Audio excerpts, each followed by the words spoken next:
Hello friends, good morning. Welcome to ask spoken English academy. मी आरती बाके एक नवीन video घेऊन तुमच्या समोर आली आहे. आज आपण टू हॅव चे फ्युचर फॉर्म्स म्हणजे शॅल हॅव आणि विल हॅव बघणार आहोत. शॅल हॅव, विल हॅव म्हणजे च्या जवळ असेल. हॅव चे ही फॉर्म्स आहेत. भविष्य काळामध्ये वापरलं जातं की भविष्य काळामध्ये आपल्याकडे किंवा आपल्या जवळ आपल्याला काय असेल हे जर सांगायचं असेल तर आपण घेणार आहे शॅल हॅव आणि विल हॅव ह्या हेल्पिंग वर्ब्सचा. हेल्पिंग वर्ब्स मध्ये ऍक्च्युअली शॅल आणि विल हे हेल्पिंग वर्ब्स आहेत. हॅव हे तुम्ही त्याला प्रत्यय म्हणू शकता किंवा मेन वर्ब घेतलेला आहे असं म्हणू शकता. Whenever we are going to make a construct a sentence we need three things, that is subject, verb, object किंवा complement. And now we have the helping verbs, they are shall have and will have. आता ह्याच्यानंतर आपल्याला use करायचं आहे ओ. Object use केला की आपला एक सेंटेन्स काय होणार आहे, पूर्ण होणार आहे. आपल्याला आपण बघू की प्रोनाउनच्या सोबत नेमका कोणता यूज करायचा आहे, शॅल हॅव का विल हॅव हा हेल्पिंग वर्ब.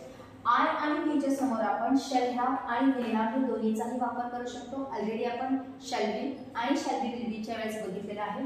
शॅल हा ऍक्च्युअली ब्रिटिश इंग्लिश प्रमाणे आय आणि वीच्या समोर यूज केला जातो. But nowadays we are as using in American English we can use will have in front of shall, I and will. So I shall have किंवा I will have माझ्याजवळ किंवा मला असेल. स्वतःकडे जी गोष्ट आहे ती जर सांगायची असेल तर आपण हॅव हॅज वापरतो. तसंच भविष्यकाळ माझ्याकडे असेल हे सांगायचे आपण वापरणार आहे shall have will. So I shall have किंवा आय विल हॅव माझ्याजवळ किंवा माझ्याकडे असेल, मला असेल. वी शॅल हॅव किंवा वी विल हॅव आमच्याजवळ किंवा आम्हाला असेल. यू विल हॅव तुझ्याकडे किंवा तुला असेल, एकवचनी जर असेल तर. यू विल हॅव अनेक वचनासाठी वापरतो आपण, तुमच्याकडे किंवा तुम्हाला असेल. ही विल हॅव त्याच्याकडे किंवा त्याला असेल, भविष्य काळामध्ये त्याच्याकडे काय असेल हे जर सांगायचं असेल तर. And same goes with she, she will have तिच्याकडे किंवा तिला असेल. Next one is it. It will have त्याला असेल किंवा त्याच्याकडे असेल. जसं की आपण निर्जीव वस्तूसाठी, प्राणीसाठी, पक्षीसाठी ह्याचा वापर करतो. तर इन्स्टेड ऑफ दॅट जर डायरेक्टली आपण तो शब्द घातला तरी पण त्याला असेल. जसं मार्कर, मार्कर विल हॅव मार्करला असेल. मोबाईल विल हॅव मोबाईलला असेल या अर्थाने. दे विल हॅव अनेक वचनासाठी वापर, जसं अनेक जर मुलं असतील, अनेक मुली असतील किंवा अनेक वस्तू असतील, अनेक प्राणी असेल तर त्यांच्याकडे भविष्य काळामध्ये काय असेल किंवा त्यांना काय असेल. दिस, दीज, दॅट, दोज हे जे चारही प्रोनाउन्स आहेत ते डेमॉन्स्ट्रेटिव्ह प्रोनाउन्स आहेत आणि in front of these pronouns आपल्याला नाउन ही प्रॉपर यूज करावेच लागणार आहेत. Otherwise we can't use have forms. As you know already we learn. This आणि दॅट हे एक वचन आहे, दीज आणि दोज हे अनेक वचन आहे. त्यामुळे ह्यांच्या समोर जे काही आपण नाउन यूज करणार आहे ते सुद्धा कसे असायला पाहिजे, एक वचनच्या समोर एक वचनी, अनेक वचनच्या समोर अनेक वचनी. So this dash will have ह्याला असेल किंवा ह्याच्याकडे असेल. दीज विल हॅव ह्यांच्याकडे किंवा ह्यांना असेल.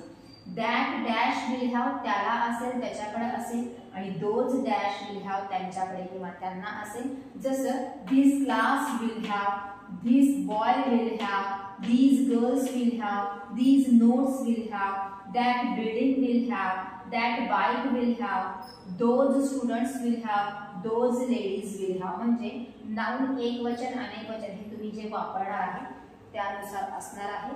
ह्याच्यामध्ये शॅल हॅव विल हॅव एक वचन अनेक वचन असं काहीही नाहीये. फक्त shall have first person singular, plural किंवा सिंग्युलर दोन्हीच्या समोर फक्त शॅल यूज करायचा आहे. अदरवाइज शॅल आपण कुठेही वापरलेलं नाही. Can see.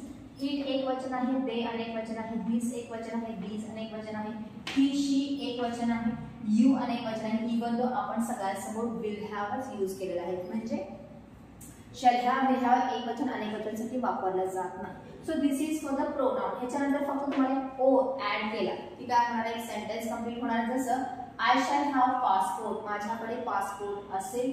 We will have meeting tomorrow आमची उद्या मीटिंग असेल. They will have trip schedule त्यांचं ट्रिपचं शेड्यूल असेल. It will have many buttons त्याला खूप बटणं असतील. आयदर यू कॅन यूज ओ or you can use V3. जर फ्युचर परफेक्ट टेन्सचे सेंटेन्सेस करायचे असतील तरी सुद्धा आपल्याला शॅल हॅव विल हॅवचा वापर करावा लागणार आहे. बट त्याच्यासोबत आपल्याला मात्र V3 यूज करायचं आहे. बट नाव आपण थोडंसं बेसिकमध्ये आहे त्यामुळे डायरेक्टली हेल्पिंग वर्ब नंतर आपण ओ यूज करणार आहे. ऑब्जेक्ट म्हणून इथं आपल्या सगळीकडे नाउन्सच यूज करायचे आहे. हे झालं प्रोनाउनच्या संदर्भात. जर नाउन्स असतील तर सगळ्या नाउनच्या समोर तुम्हाला विलच यूज करायचा आहे. जसं की मोबाईल विल हॅव, मोबाईलला असेल. टेबल विल हॅव, टेबलला असेल. डॉग्स विल हॅव, कुत्र्यांना असेल. टेम्पल विल हॅव, मंदिरात असेल. ट्री विल हॅव, झाडाला असेल किंवा झाडावर असेल. इंडिया विल हॅव, भारताला असेल किंवा भारतात असेल. बोर्ड विल हॅव, बोर्डला असेल किंवा बोर्डमध्ये असेल. म्हणजे प्रत्येक ठिकाणी तुम्हाला ओ जेव्हा यूज करायचा तेव्हा आपल्याला सगळीकडे नाउनच यूज करायचं की भविष्य काळामध्ये एखाद्या व्यक्तीकडे, वस्तूकडे, ठिकाणाला काय काय असेल हे जर सांगायचं असेल. सो वी यूज टू हॅवची भविष्यकाळी रूप शॅल हॅव, विल हॅव च्या जवळ असेल या अर्थाने. तसं तर मी तुम्हाला सगळे प्रोनाउन्स आणि नाउनच्या संदर्भात कसे सेंटेन्सेस होतात हे शॉर्टमध्ये सांगितले आहे. तुम्हाला काय करायचं, प्रत्येकाचे सेंटेन्सेस करायचे आहेत. हे जे प्रोनाउन्स आहेत त्यांचे प्लस तुमच्या आजूबाजूला असणाऱ्या गोष्टी, तुमच्या आजूबाजूला असणारी जी लोक आहेत त्यांच्याकडे भविष्य काळामध्ये काय असेल हे सांगण्यासाठी. Even you can add time with this, कारण जेव्हा जेव्हा भविष्यकाळी सेंटेन्सेस आपण करत असतो ते प्लॅनिंगनुसार असतात, त्यामुळे ते कधी असेल ते तुम्हाला माहिती असेल. सो टाइम यूज करण्याचा प्रयत्न करा म्हणजे तुमचा जो सेंटेन्स आहे तो पूर्ण होईल. जसं I will have passport next week, पुढच्या आठवड्यामध्ये माझ्याकडे पासपोर्ट असेल. So you can use the time after every sentence of future. Okay, जसं पास्टमध्ये वापरलं जातं तसं फ्युचरमध्ये सुद्धा आपला टाइम हे यूज करायचाच आहे. So this is for today. जास्तीत जास्त सेंटेन्सेस बनवण्याचा प्रयत्न करा. प्रॅक्टिसच आपल्याला इन द सेन्स खूप करायची आहे, मगच आपल्याला रिझल्ट भेटणार आहे. So this is for today. Thank you.